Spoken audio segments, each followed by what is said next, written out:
Nasa kote ng NBI ang isang Japanese national na iligal na nagre-recruit ng mga Pinoy para magtrabaho sa Japan. Yan at iba pa sa spot report ni John Consulta. Hindi naman ako kasali dyan. Agad inaresto ng NBI ang Japanese national na yan sa loob ng kanyang bahay sa Las Piñas City.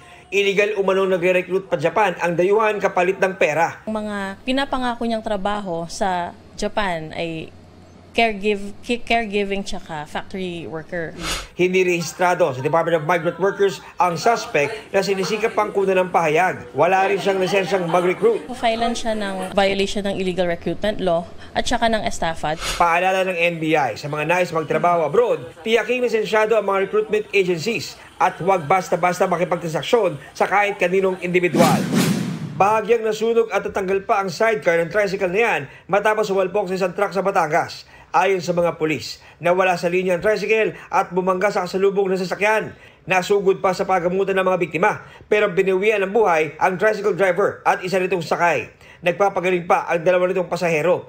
Ang driver ng truck nakaligtas at nais kasuhan ng pamilya ng mga nasawi. Ang isa sa 10 po nating kasos dyan ay reckless imprudence resulting in multiple homicide and physical injury and damage to property. Sinisikap pang makuna ng pahayag ang truck driver at tricycle driver.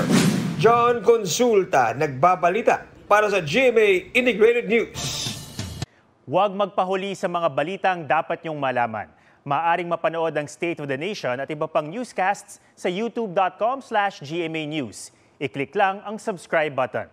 Sa mga kapuso naman abroad, maaari kaming masubaybayan sa GMA Pinoy TV at www.gmanews.tv.